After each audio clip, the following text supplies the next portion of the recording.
नमस्कार दोस्तों। इस बात से बिल्कुल भी इनकार नहीं किया जा सकता है कि परिवार में लड़की के पैदा होते ही उसकी शादी का सही मतलब सिखा दिया जाता है। मुझे भी बचपन में यही सिखाया गया था कि शादी एक पवित्र बंधन है जिसे हर कीमत पर संजोग कर रखना चाहिए। शायद ऐसा इसलिए क्योंकि मेरे माता पिता और भाई बहनों की मैरिड लाइफ बहुत ज़्यादा खुशहाल थी और यही एक वजह है कि मैं इस तथ्य और विश्वास पर लगी थी जिससे मेरी भी शादी होगी, उसके साथ कदम से कदम मिलाकर चलूँगी। लेकिन मेरे साथ ऐसा नहीं हुआ। समय के साथ मुझे समझ आया कि कैसे हम दूसरों की खुशियों की परवाह करते हुए खुद की खुशी को दांव पर लगा देते हैं। दरअसल दोस्तों, आपको बता दें, जब मेरी शादी हुई थी तो उस समय मैं केवल 26 साल की थी। अपनी शादी को लेकर मैं बहुत ही ज़्यादा एक्साइटेड थी। ऐसा इसलिए क्योंकि मुझे यकीन था कि मेरे माता पिता की तरह मेरे वैवाहिक जीवन में काफ़ी अच्छा होगा और उन्होंने मेरे एक कदम सही इंसान चुना होगा जो मुझे हमेशा खुश रखेगा। लेकिन मैं नहीं जानती थी कि मेरी किस्मत में कुछ और ही लिखा था। शादी से पहले मैं अपने होने वाले पति से एक दो बार ही मिली थी। वे काफ़ी शर्मीली और श्रेष्ठ था और उसे देखकर मुझे यह लगा कि वो मेरे लिए एकदम परफेक्ट है। मैं उसे फैसले से काफ़ी ज़्यादा संतुष्ट थी। मेरे माता पिता और मेरी भी शादी बहुत ही अच्छे से की थी, लेकिन शादी की पहली रात मेरे साथ कुछ ऐसा हुआ कि जिसे सुनकर मेरी ज़िंदगी को बुरी तरह से हिला कर रख दिया है। ये सभी जानते हैं कि शादी की रात कितने मायने रखती है। इस अनुभव को यादगार बनाने के लिए मैंने खुद को तैयार रखा था। मेरे पति अंदर आए और बैठे और मुश्किल से कुछ ही मिनट मुझसे बात की। उन्होंने ये कहकर बात ख़त्म कर दी कि वो थक गए हैं। मैंने भी यही सोचा कि शादी की रस्मों के कारण थकान हो गई होगी, इसलिए मैंने इस बात पर ज़्यादा रिएक्ट नहीं किया था। मेरी शादी एक सप्ताह बीत चुका था और मेरे पति ने मुझे अब तक छुआ तक नहीं था।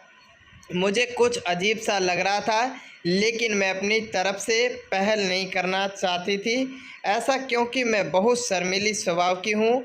वैसे तो बहुत सभ्य और व्यक्ति है और इसको लेकर एक चीज़ को जो मुझे बार बार परेशान कर रही थी वो कि उसे मेरे फिजिकल होने से कोई दिलचस्पी क्यों नहीं थी। ये नहीं, जैसे जैसे समय बीतता गया उसे साथ रहकर मुझे ऐसा लगने लगा था कि वो मेरे पति बनने के बजाय दोस्त बनना रहना ज़्यादा पसंद करते हैं और इसको लेकर महीने बीतते गए। वैसे ही मुझे हर रोज़ एक नई चीज़ का अनुभव होने लगा, लेकिन अब भी मेरे बीच न्यू कपल वाली फीलिंग नहीं थी। ऐसा लग रहा था कि शादी करना और इससे बनाए रखना उनकी मजबूरी बन गई थी। मैंने उनसे शिकायत नहीं की और ऐसा इसलिए क्योंकि वह बेहद ही नेक दिल और दयालु इंसान था। मुझे उनके साथ किसी तरह की कोई दिक्कत नहीं थी, लेकिन इसके बाद मुझे लगता था कि मेरी शादी में कुछ कमी। हमारी शादी को 1 साल बीत गया और हमारे बीच छोटी सी बात को लेकर झगड़ा हो गया जो वास्तव में गंभीर लड़ाई में बदल गया। मेरे मन में गुस्सा था तो मैंने कह दिया कि मैं एक पति के लिए तरस रही हूँ जो मुझे कभी नहीं मिला। जैसे ही मैंने ये शब्द बोला मेरे पति एकदम से चुप हो गए और बिस्तर के किनारे पर जाकर बैठ गए। मैंने जब उन्हें रोता हुआ देखा तो मैं चुप हो गई और मैं दंग रह गई। ऐसा इसलिए क्योंकि मैंने आज तक उन्हें मेरे सामने कभी इतना कमज़ोर होते नहीं देखा था। मैंने उन्हें परेशान देख दिलासा दिया, तभी उन्हें मुझसे माफ़ी मांगी और कहा उनका इरादा मुझे चोट पहुंचाने का बिल्कुल भी नहीं था, लेकिन उन्हें महिलाएं पसंद नहीं है। मैं कांपते हुए अपनी जगह पर खड़ी हो गई। उन्होंने कबूल किया कि वो समलैंगिक है।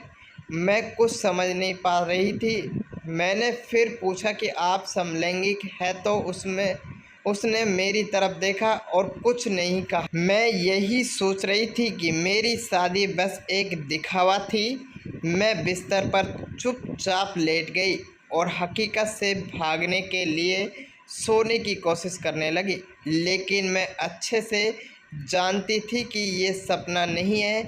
मेरे पति पुरुषों के पसंद करते हैं और मुझे ये बात हालात और स्वीकारी नहीं थी। लेकिन इस दौरान मेरी अपनी खुशी क्या, मैंने अपनी खुशी परवाह नहीं किए बगैर उनके साथ जीवन भर साथ का ढोंग रचाने का फैसला किया है। हालांकि मुझे धोखा देने के लिए उन्होंने मुझसे माफ़ी मांगी और उन्होंने कहा वह सब कुछ बताना चाहते थे, लेकिन उन्हें लगा कि वैवाहिक जीवन में व्यस्त होने के बाद शायद वह बदल जाएंगे। लेकिन ऐसा नहीं हुआ और हमने फैसला किया कि अब ऐसा नहीं चल सकता। हमें किसी न किसी निष्कर्ष पर तो पहुंचना ही था। ऐसे में हमने तलाक की अर्जी दायर की, जिसकी वजह से हमारे परिवार के बीच संबंध खराब हो गए। लेकिन मेरे और मेरे पति के बीच दोस्त के रूप में रिश्ता बहुत मजबूत हो गया। मैंने उन्हें समझा और उनकी भावना की कदर की। वे चाहते थे कि मुझे ऐसा व्यक्ति मिले जिसके साथ मैं हमेशा खुश रहूं। हमारा ये कदम उन बंधनों में मुक्त करने के लिए ज़रूरी था जो हमें दुखी और अधूरा शादी में जोड़ा रखना चाहते थे। लेकिन मुझे खुशी है कि हमें ने समाज की परवाह नहीं की बल्कि अपनी खुशी के बारे में सोचा।